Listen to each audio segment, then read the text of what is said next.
Quthbullapur Padmanagar phase 2 welfare అసోసియేషన్లో అంగరంగ వైభవంగా శరన్నవరాత్రి ఉత్సవాలు. ముఖ్య అతిథిగా అవధాన సరస్వతి పీఠం అధిపతి మాడుగుల నాగఫణి శర్మ విచ్చేశారు. భక్తులకు ప్రవచనాలు బోధించారు. అనంతరం Padmanagar phase 2 welfare association committee సభ్యులు శాల్వతో సత్కరించారు. అన్నపూర్ణాదేవి స్వరూపం పురస్కరించుకొని అన్నదాన కార్యక్రమం జరిగింది. ఈ కార్యక్రమంలో Padmanagar phase 2 colony president Devarakonda Srinivas, Murali, Bhaskar Goud, Sanjay, Srinivas, జన్, వీరేష్, మాధవ్, బ్రహ్మానందం, కేఎం చారి, మల్లారెడ్డి, దుర్గాప్రసాద్ మరియు కమిటీ సభ్యులు, కాలనీ వాసులు పాల్గొన్నారు.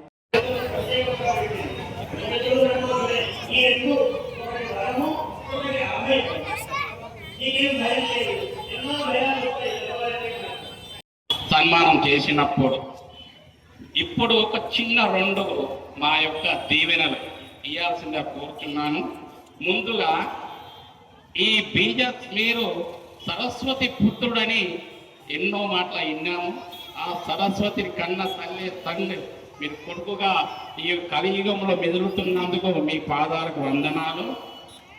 బీజాక్షరాలు రాస్తున్నారు, మీరు అడగచ్చారు పబ్లిక్.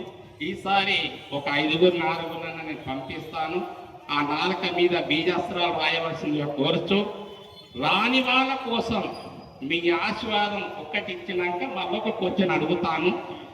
పిల్లలకు ఇక్కడున్న పద్మానగర్ పేస్ట్ ఇతర కాలనీ పిల్లలకు మీ బీజాక్షరాలతో మీ సరస్వతి అమ్మవారి యొక్క పదాలు అనుకొని మీరు దీవించవలసిందిగా కోరుచున్నాను. చెందడానికి మా అన్నగారైన దేవరకొండ శ్రీనివాస్ గారు, తర్వాత కాలనీ పెద్దలు ఉన్నారు. వాళ్ళని చూత ఈ యొక్క పద్మానగర్ పేస్ట్ తర్వాత దేవరకొండ శ్రీనివాస్ మా అన్నగారి చూత తలుసుకుంటూ మీరు శతవాదం చేయాల్సిందిగా నా మనవి. తర్వాత మా అక్కలు ఉన్నారు, వాళ్ళ గురించి అమ్మవారి గురించి అనేకంగా చెప్పినారు. వాళ్ళ గురించి మా అమ్మవారి కృప దక్కేటట్టు మీరు ఆశీర్వదించవలసిందిగా కోరుచున్నారు. అమ్మగారులందరూ అన్నపూర్ణలగుచు అమ్మగారులందరూ పరమశివులవోలె పురుషులంతా పరమశివులవోలె జగతి పరిఢవిల్ల వలయు పద్మానగరమున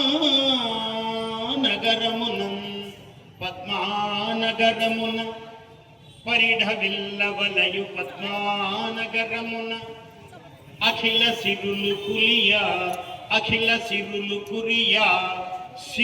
కురియుచుండ పరవశింప.